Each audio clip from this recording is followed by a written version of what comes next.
نويت الاعتكاف في هذا المسجد لله تعالى.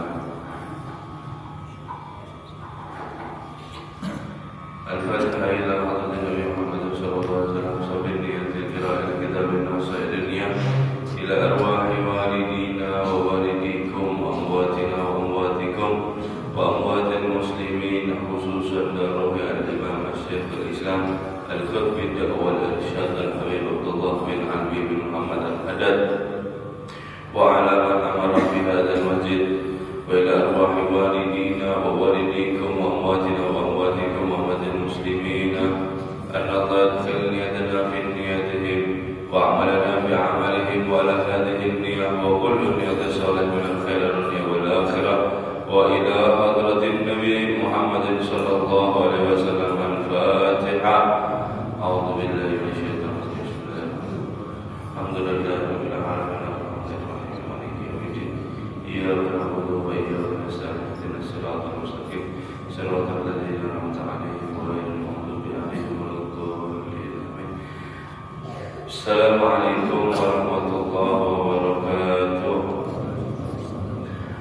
Alhamdulillah Rabbil Alamin, wa bihi nasta'in ala umuri dunya wa din, wa sallallahu ala sayyidina Muhammadin khatamin nabiyyin wa ala alihi wa sahbihi ajma'in.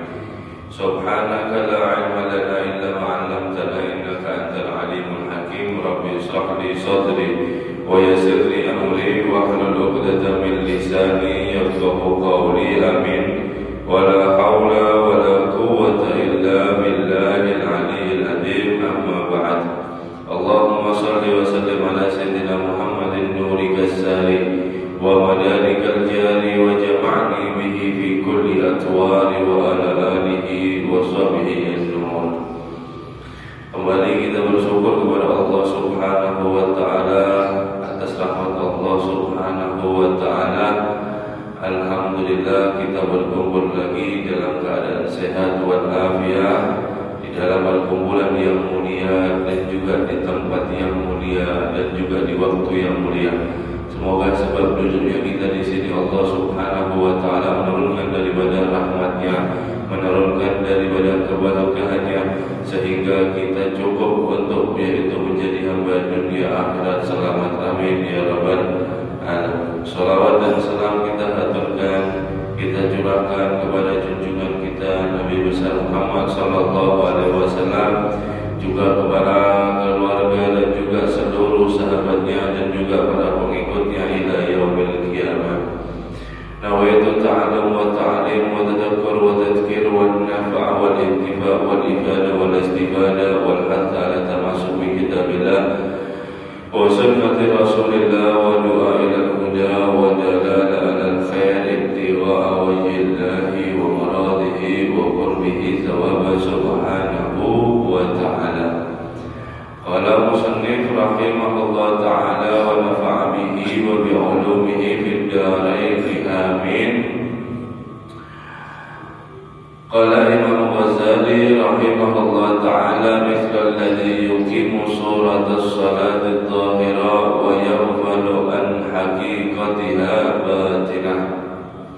Masih kita membahas yaitu pembahasan daripada salat. Bagaimana yang terakhir kita bahas yaitu salat yang sempurna, yang dia mendapatkan daripada nilai di sisi Allah Subhanahu wa taala adalah salat seseorang yang dimana zahirnya hadir juga daripada batinnya hadir, yaitu anggota badan melakukan daripada salat dan juga daripada rukun-rukunnya, berdiri, rukuk, sujud, julus baina sajdatain dan seterusnya. Kemudian hatinya dia khusyuk, hatinya dia hudur kepada Allah Subhanahu wa taala, maka ini salat yang membuahkan daripada hasil. Adapun salat yang dimana kemarin dibahas yaitu hanya dhahirah saja, dia anggota badan saja dia salat, akan tetapi hatinya lupa kepada Allah, hatinya tidak ada berada di salat, pikirannya berada di luar salat, maka orang tersebut dia itu melakukan salat secara syariat sah, akan tetapi tidak ternilai sedikit pun di sisi Allah Subhanahu wa Ta'ala, yaitu terkumpul daripada la kamal lis-salat wa la tamal laha, tidak sempurna dan juga tidak daripada mumpuni di dalam sholat itu kecuali harus dua-duanya dia mendirikan, yaitu sholat zahir secara zahir dan juga secara batin. Imam Ghazali berkata, semoga Allah Subhanahu wa Ta'ala merahmatinya, semisal orang yang dia itu yuki menegakkan daripada sholat itu dalam surah, yaitu dalam gambaran sholat zahirah, hanya saja badannya saja, dia melakukan daripada badannya saja, jawarih, yaitu anggota badan. Wa yaqulu anil akhir haqiqatiha batinah, dan dia melupakan daripada hakikat batinnya. Dia memasuki daripada sholat ketika takbiratul ihram Allahu Akbar, hatinya tidak ada di dalam sholat, akan tetapi jawarih anggota badannya sholat. Gambarannya dia sedang sholat, dia rukuk, dia sujud, dia duduk antara dua sujud, dia sholat. Akan tetapi hatinya dia tidak daripada sholat. Ini semisal kamis ladzi yuhdil malik adim wa sifatan mayyitan la ruha fiha. Orang tadi itu sama saja hakikatnya, yaitu seperti dia memberi daripada hadiah kepada siapa? Malik adim, yaitu raja yang agung. Berupa hadiah tersebut yaitu pelayan atau daripada ratu. Akan tetapi mayyitan, mati, la ruha fiha, tidak ada roh di dalamnya. Si pelayan tadi dikasih daripada hadiah, kemudian hadiah ini yaitu ratu atau pelayan, kemudian hadiah tersebut itu tidak memiliki daripada roh seorang perempuan tadi. Jadi kalau dulu itu hadirin ada yang namanya budak. Jadi biasanya kalau pelayan itu bisa dihadiahi sama raja yang agung. Hadiah itu berupa daripada hadiah yang bagus. Akan tetapi hadiah tersebut tidak memiliki daripada roh. Wa mithlul ladzi huwa yuksiru fi iqamatil dhahirah salat kamithil ladzi yuhdi ila malik wa sifatan maqtu'atan aw traf wa maqtu'atul ainain. Dan semisal juga orang dia itu yang kurang di dalam menegakkan yaitu sholat zahir. Sholat zahirnya dia kurang, dia hatinya betul khusyuk misal, akan tetapi rukun-rukunnya dia tidak menguasai semuanya. Artinya apa? Bisa sujudnya 3 kali, bisa daripada tidak rukuk, bisa daripada dia tidak tumanina di dalam rukuk, di dalam i'tidal, di dalam sujud. Alhasil zahirnya secara daripada nyatanya anggota badannya dia kurang melakukan daripada itu. Maka semisal daripada orang tadi memberi hadiah kepada raja yang agung tadi, wasifatan, yaitu berupa perempuan tadi, yaitu ratu pelayan, akan tetapi pelayan tersebut terputus daripada kedua tangannya dan juga kedua kakinya. Kemudian mafqu'atul ainin, dan buta daripada matanya. Memberikan hadiah kepada raja agung, tapi hadiah tersebut tidak memiliki daripada tangan, kaki dan juga mata. Fahuwa alladhi qablahu mu'radan min al-malik bihadiyati imali iqabi wan nakal. Maka orang yang tadi dan juga orang yang sebelumnya, yaitu dua-duanya tersebut mu'ridan, orang yang bertentangan daripada raja tersebut. Kenapa? Karena hadiah keduanya itu membuat daripada si raja hanya marah. Bagaimana tidak marah? Dikasih pelayan, yang satunya pelayannya mati, yang satunya pelayannya itu tidak memiliki tangan, tidak memiliki kaki, tidak memiliki daripada mata, penglihatan. Wa istihanatiha bi hurmati, Maka orang keduanya ini adalah orang-orang yaitu yang menghinakan daripada kehormatan raja yang agung, wal istighfafiha, dan dia mengabaikan, meremehkan daripada hak-hak malik, yaitu daripada haknya seorang raja. Jadi sholatnya tidak pakai hati, seperti dia memberi hadiah kepada pelayan tidak punya roh. Sholatnya dia itu yang kurang dalam daripada jawareh, anggota badannya tidak sesuai daripada rukun-rukun, maka dia memberi hadiah terpotong tangannya, kakinya, dan juga daripada buta. Maka orang ini benar-benar meremehkan daripada yaitu raja. Summa qala, kemudian Imam Ghazali mengatakan lanjutannya daripada ini, fa anta tuhdi sholatan ila rabbik, dan engkau dan kamu menghadiahkan sholat kamu itu untuk daripada Tuhanmu. Wa iyyaka an tuhdiha bihadhi, maka janganlah sekali-kali kamu untuk menghadiahi tersebut sholatnya ini seperti kedua orang tadi. Fayastaujiba uqubah intaha bima'nani, maka niscaya wajib untukmu yaitu daripada murka Allah Subhanahu wa ta'ala. Sama raja, Imam Ghazali ini mengatakan sama raja, yaitu raja dunia, pangkat daripada raja ada di dunia, atau presiden kita beri hadiah seperti itu tidak pantas. Kenapa? Karena hadiah tersebut yang dimana mayit, orang mati dihadiahi, orang cacat dihadiahi kepada presiden, itu hanya saja membuat marah si presiden tadi, membuat marah si raja tadi, bukan dapat balasan hadiah, bukan dapat pujian daripada raja, akan tetapi mendapatkan daripada adab, yaitu siksaan daripada raja. Maka bagaimana kamu dari Imam Ghazali, kamu ini sholat, yang kamu hadiah ini adalah Rabbul Alamin, Tuhan semesta alam. Apakah kamu berani mau main-main ada di dalamnya, atau kamu mau menghadiahkan daripada untuk itu semua? Maka wa iyyaka, jangan sampai daripada seperti itu. Gambarannya seperti itu Imam Ghazali memberikan daripada surah. Maka kita sangat hati-hati dalam sholat, yaitu karena hubungan kita karena Allah. Kalaupun karena raja itu sudah tidak pantas, apalagi ini kepada Allah Subhanahu wa ta'ala. Maka jangan sampai daripada hati dan juga daripada zahir, rukun-rukunnya kita ada kurang-kurangnya. Al-muhafadzatu 'ala sholati wa khushu'i fiha. Kita memasuki daripada pembahasan yaitu menjaga atas salat dan khusyuk di dalamnya. Wa minal muhafadzati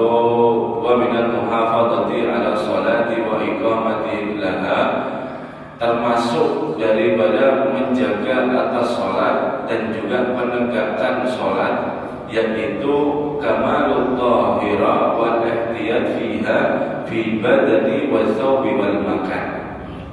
Termasuk daripada menjaga salat kita, menjaga dalam menegakkan salat, yaitu adalah kesempurnaannya tahira, bersuci, kesempurnaannya bersuci, dan juga berjaga-jaga di dalamnya bersuci itu, yaitu di dalam badan, anggota badan, wathawb, dan juga daripada baju, wal makan, daripada tempat. Badan ini bagaimana menjaganya? Menjaganya daripada najis, yaitu anggota kuku harus bersih ketika wudu. Jangan sampai ada kotoran atau daripada kulit yang tidak mengalir daripada air di anggota badan si wudu. Maka jika ada daripada tersebut bisa tidak sah daripada wudunya. Juga daripada saub, yaitu pakaiannya.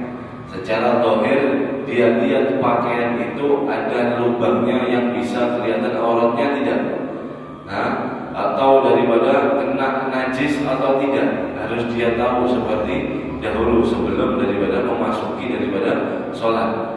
Itu mengecek daripada zahirnya. mengecek daripada batinnya, yaitu apakah baju ini terbeli daripada duit halal atau duit haram. Karena Allah Subhanahu wa Ta'ala tidak akan menerima yaitu seorang hamba di dalam sholatnya dalam keadaan pakaian dia itu yang haram atau gosok. Nah, dia periksa. Kemudian setelah daripada dua itu, wal makan, tempatnya, sajadahnya apakah suci, apakah terjatuh daripada najis, apakah daripada sajadah tersebut bisa daripada untuk dibuat sholat. Dia lihat daripada perhatikan tiga tersebut, badan, baju dan juga tempat. Karena taharah, Rasul sallallahu alaihi wasallam bersabda, qala alaihi salatu wassalam, at-tuhuru miftahus shalah. Bersuci ini adalah daripada kuncinya sholat. Jadi yang dimana dia asal-asalan dalam wudhunya, dalam syarat-syarat wudhu dia asal-asalan, di dalam membasuhnya dia asal-asalan, maka otomatis di dalam sholatnya dia tidak akan bisa baik. Kenapa? Karena Nabi mengatakan at-tuhuru miftahus shalah. Bersuci itu adalah kunci daripada sholat. Maka yang dimana seorang dia itu yang wudhu, di dalam wudhunya dia melakukan daripada kesunah-sunahannya, dia sempurnakan daripada wudhunya, dia khusyuk daripada wudhu, maka otomatis insya Allah di dalam sholat dia akan sangat mudah menggapai daripada kekhusyukan sholat. Bagaimana wudhu khusyuk ini bagaimana? Karena wudhu ini bukan asal daripada asal basuhan bersuci apa tidak, tidak. Banyak imam kita, imam-imam kita yaitu mengajarkan di dalam wudhu untuk khusyuk. Khusyuk bagaimana? Ketika membasuh tangan. Contohnya ketika kita lagi membasuh tangan, kemudian di dalam hati jangan langsung membasuh tangan, terus kemudian kumur, istinsyak, basuh wajah, jangan seperti itu. Karena imam-imam kita itu mengajarkan ketika kamu basuh kafain, kedua tangan, niati atau daripada minta ampun kepada Allah supaya tangan ini jangan sampai melakukan hal yang haram, dibersihkan daripada apa-apa yang sudah kita buat maksiat daripada kedua tangan. Pelan dia wudhu, kemudian kumur, kemudian matmoto kumur, dia menyatakan di dalam hatinya, ya Allah ampuni lisan ulun yang telah keluar daripada dosa dan juga yang akan datang. Kemudian istinsyak itu memasukkan air sedikit dalam hidung, menghirup air sedikit dalam hidung. Maka ketika itu dia memohon kepada Allah di dalam hatinya, ya Allah mudah-mudahan hidung ini tidak sampai tercium daripada bau-bau neraka, mudah-mudahan hidung ini tercium daripada bau-bau surga. Istinsyak, kemudian basuh wajah. Ketika basuh wajah, ya Allah mudah dahi ini yang belum buat sujud dapat bisa mulia bercahaya nanti di hari kiamat. Kemudian mata, ya Allah, ketika membasuh mata, ya Allah mata ini jagalah daripada pandangan haram, dan bisalah mata ini terbuka untuk bisa melihat hijab wajah baginda Nabi Shallallahu Alaihi Wasallam, dan juga kemudian daripada pipi dan semuanya, sampai rambut, sampai tangan, sampai daripada telinga, sampai daripada kaki, itu memerlukan daripada khusyukan. Barang siapa dia yang wudhunya khusyuk, maka niscaya sholatnya juga akan khusyuk. Karena itu adalah sabda Nabi kita Muhammad Sallallahu Alaihi Wasallam, bersuci adalah kunci daripada khusyuknya. Bersuci adalah kuncinya daripada sholat. Sebaliknya jika jika wudhunya sudah asal-asalan, dia tidak memperhatikan daripada batas-batasnya, mana yang dibasuh, mana yang wajib dia tidak perhatian, mana yang sunnah dia tidak perhatian, maka sholatnya pun dia akan asal-asalan, mau tidak mau. Kemudian wafil hadis al-akhar, dan di dalam hadis yang lain, at-tuhur syartul iman. Kebersihan atau bersuci itu adalah sebahagian daripada iman. Atau yang lain, an-nadhafatu minal iman. Ini at-tuhuru syaratul iman. Ulama di sini menyebutkan yaitu at-tuhuru bersuci daripada sebahagian iman, yaitu bersuci yaitu daripada sholat atau daripada maksiat. Dia akan selalu meminta kepada Allah Subhanahu wa taala untuk dijaga daripada maksiat. Ketika dia bersih, ketika dia bersuci, dia akan dilindungi daripada perbuatan maksiat. Dan juga daripada sholat, dia itu sebagian daripada iman. Wa isbahul wudu, sempurnakanlah daripada wudu. Jadi Imam Abdullah Al-Haddad. Wa taslisu min ghairi waswas wala israf. Dan daripada wudu itu ulangilah basuhannya 3 kali. Ulangi basuhannya tiga kali min ghairi waswas, daripada tanpa waswas. Apa waswas? Waswas itu ragu-ragu ya. Was-was itu ragu-ragu ketika basuh dia. Ini basuhan yang berapa ini? Ketiga ke kedua. Was-was artinya dia was-was. Wala israf, jangan berlebihan. Walatam itu menampar daripada air ke muka. Ketika wudu itu terlalu berlebihan, jadi menampar air itu pada muka, ini hukumnya makruh. Jangan berlebihan. Dan juga dalam menggunakan air jangan digerojok. Apa bahasanya di bahasa Jawa itu digerojok ya? Dideras. Jangan terlalu deras kemudian ini sekalian mandi aja lebih afdal gitu. Secukupnya. Nabi kita Shallallahu Alaihi Wasallam itu kalau wudu itu tidak kurang daripada 1 mud wudunya. Tidak kurang daripada 1 mud. Apa maksudnya? Tidak mubadir, sangat menghemat. Itu kalau bisa, tetapi ya itu kalau bisa. Tapi kalau kita tidak bisa menggunakan air, yaitu dengan sangat irit, maka biasakanlah. Jangan sampai kita full bagnya terus kemudian kalau bisa separuh aja. Itu tidak melebihkan daripada penggunaan air. Itu lebih daripada diutamakan ketimbang daripada menggunakan air lebih. Kalau tidak bisa tidak apa-apa. Kalau kesusahan dalam berwudu tidak apa-apa. Karena Imam Romli sama Imam Ibnu Hajar ini dalam kita pembahasan, yaitu kita pembahasan fikih, yaitu Imam Romli mengatakan daripada sohbul ma, yaitu sohbul ma, keran kita membawa daripada keran itu adalah namanya ikhtilaful aula. Jadi mubah, ikhtilaful aula, kemudian bil karahahnya makruh. Mubah ini tidak apa-apa. Kalau pembahasan fikih sebentar kita minta tolong ambilkan tempatnya air wudu. Dia meminta tolong, ini bab isti'anah. Maka minta tolong Bang ambilkan ember buat saya wudu, ini tidak apa-apa. Kalau khilaful aula, yaitu untuk dituangkan air wudu ke anggota badannya. Jadi dulu itu pakai ceret, kalau pakai teko. Kebanyakan dulu itu pakai teko, kalau nggak ada pem, pakai teko lah. Terus dia minta kawannya, minta tolong Bang wuduikan, siramkan saya mau wudu. Ketika dia disiramkan, ini hukumnya adalah khilaful aula, yang dimana khilaful aula ini belum makruh, yaitu yang dilakukan boleh, ditinggalkan juga boleh. Akan tetapi lebih utama ditinggalkan.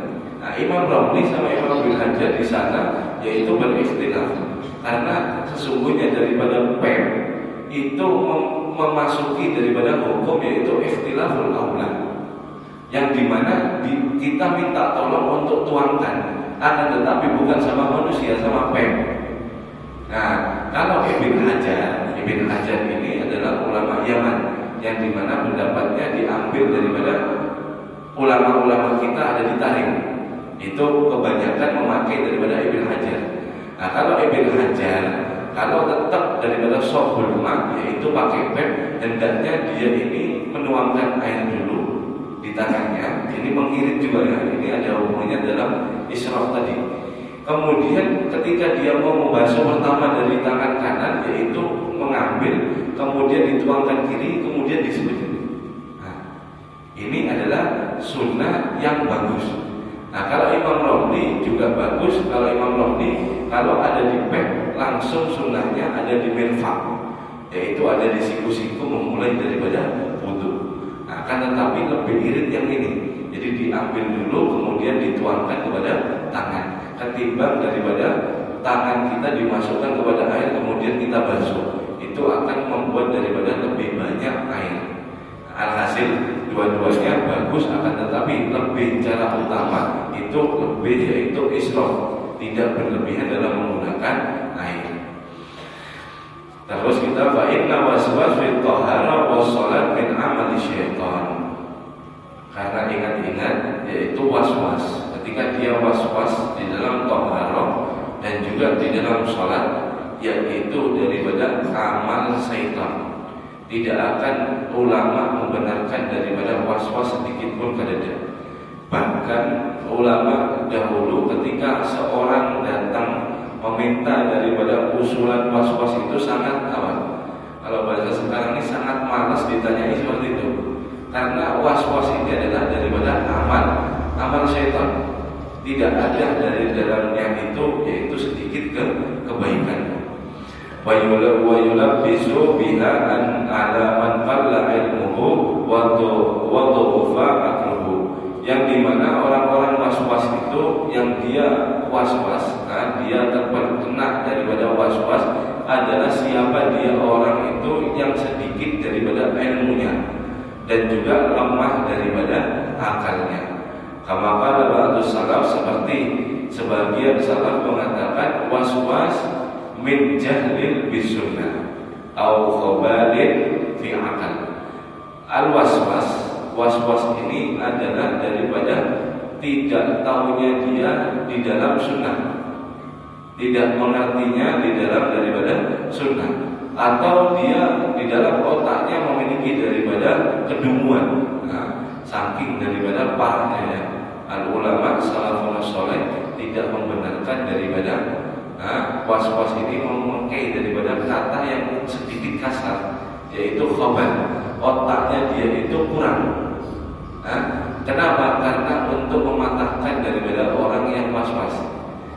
Jika ada daripada kita waswas, maka hendaknya untuk dihilangi, karena itu penyakit yang tidak dibenarkan oleh ulama sedikit pun.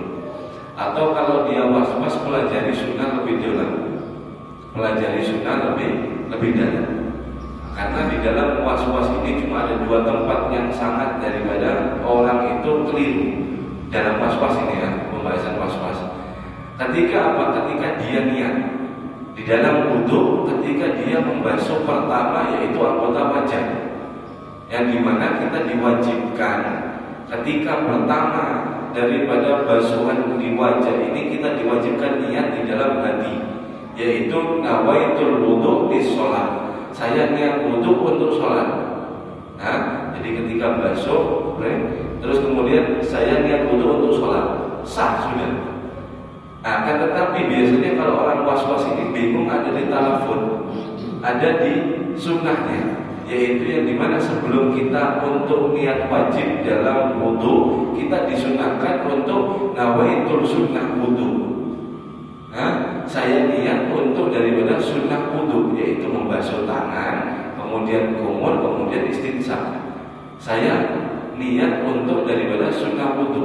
Kemudian kalau dia berniat lebih panjang, lebih luas lagi, nawaitul wudu an rafil al hadatsil asghar fardhan billahi ta'ala. Kemudian dia sangka, si orang waswas ini, dia sangka niat yang seperti itu harus diucapkan ketika daripada membasuh pertama di wajah. Jadi membasuh pertama nawaitul wudu an rafil al hadatsil asghar, kepanjangan sampai dia terulang-ulang, bingung. Itu namanya daripada waswas. Alhasil had batasnya kita sah, yaitu ketika kita membasuh wajah ketika wudu, ketika sampai daripada air ini ke anggota wajah kita pertama, saya niat wudu untuk sholat, sah sudah.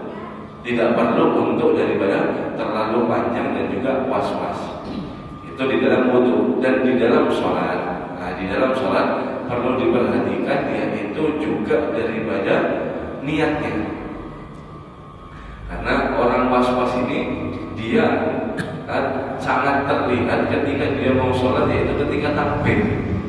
Ketika takbir dia tidak sampai daripada Fatihahnya imam atau bahkan sampai akhir suratnya imam, bahkan daripada rukuk dia baru ikut. Kenapa? Karena dia bingung, tidak tahu sunnah mana, wajib mana. Nah, dia tidak tahu, jadi bingung. Allah, saya niat sholat, Allah bingung sendiri. Itu adalah daripada was-was, was-was daripada setan. Nah terus bagaimana?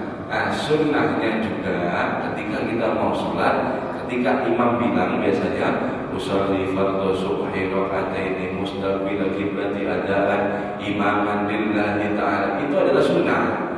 Sunnah dilafazkan supaya untuk mentahqiq daripada niat hati.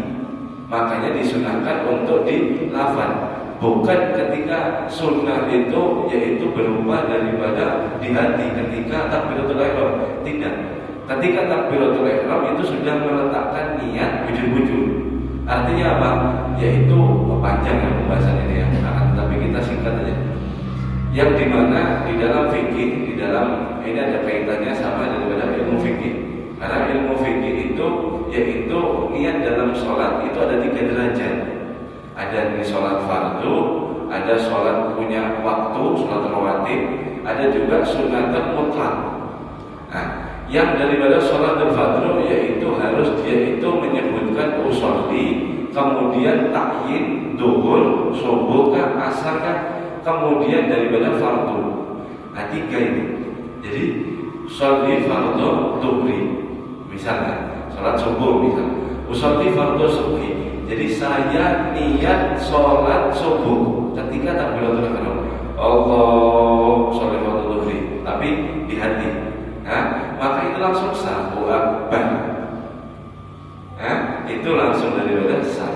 Nah, ketika orang yang tidak tahu daripada bedanya sunnah mana, bedanya wajib mana, dia akan bingung. Kenapa? Karena di dalam takbirnya dia niatnya sangat panjang. Allah sholli fardu subhi raka'ataini mustaqbil. Dan imam baca Fatihah dia bingung. Berlawanan semua, akhirnya balik lagi Allah sholli fardu Allah, tidak jadi. Ini adalah was-was yang dimana 3 itu tersebut daripada niat. Ketika takbiratul ihram, Allah, kalau salatnya subuh, Allah sholli fardu subhi akbar, sah. Itu sangat mudah. Akan tetapi syaitan membuat daripada bisik-bisikan terlihat daripada sholat, wudhu dan lain-lain itu daripada sangat susah. Maka hendaknya dia tahu daripada di mana wajibnya dan juga di mana daripada sunnahnya.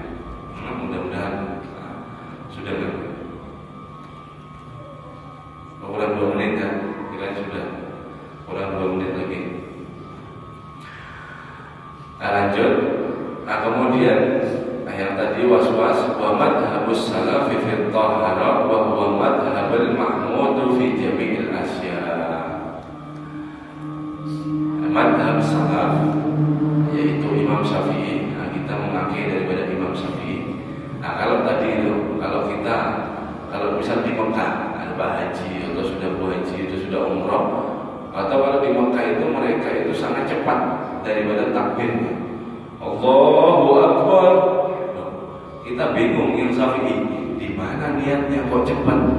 Bagaimana niatnya kok cepat? Nah, itu perbedaan madhab. Nah, kalau madhab daripada selainnya Syafi'i itu kalau tidak salah bisa ada di sebelum sholat, yaitu di tempat yang talafut atau di dalam daripada sholat. Nah, di luar daripada takbiratul ihram dia sudah niat. Saya niat sholat zuhur misalnya, saya niat sholat zuhur, Allahu Akbar, cepat.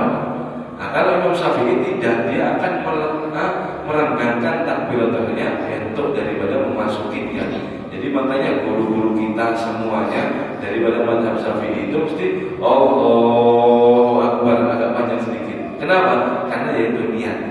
Nah, kalau mazhab yang lain jangan bingung, mereka itu niatnya bisa ada di luar daripada sholat. Kalau Imam Syafi'i harus ada di dalam takbiratul ihram. Kalau tidak sah. Paham ya? Jadi jangan daripada was-was. Kemudian madhab salaf, yaitu madhab kita terdahulu Syafi'i fi thaharah, di dalam daripada bersuci, huwa madhabul mahmudun, yaitu madhab yang sangat terpuji. Wa fi jamil asya, dan juga di dalam perkara apapun. Fa innahum qudwah, maka mereka itu adalah contoh. Wa bihim uswatun, dan juga mereka itu adalah yaitu sari tauladan. Contoh dalam daripada untuk mempraktekkan daripada toharoh dan juga daripada sholat yang dicontohkan oleh Nabi kita Muhammad Sallallahu Alaihi Wasallam. Wa tajdidul wudu li kulli sholatin minal sunnah, dan memperbaharui daripada wudu, yaitu di dalam sholat adalah hukumnya sunnah. Setelah wudu kemudian dia tajdid. Tajdid itu adalah sebelum daripada hadas kemudian wudu lagi.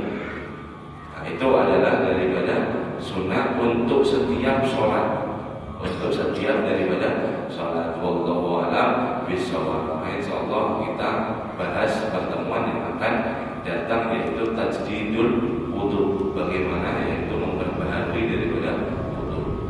Mudah-mudahan Allah Subhanahu wa taala memberikan kita ilmu manfaat, memberikan daripada wudu kita, sholat kita di dalamnya ada kekhusyuan, dan mudah-mudahan itu ternilai di sisi Allah Subhanahu wa taala. Amin ya rabbal alamin. Bismillahirrahmanirrahim. Ya Rabbana tarafna bi annana tarafna wa annana asrafna ala lada asrafna fatub alaina tawbata wasil kulli hawba wastur lana al-awrati wa amin ar-rawati waghfir li walidina rabbi wa mauludina wal ali wal ikhwani wa sa'iril khillani wa kulli dhi mahabba aw jiratin aw suhbah wal muslimina ajma'a amin rabbi isma' fadlan wa judan manna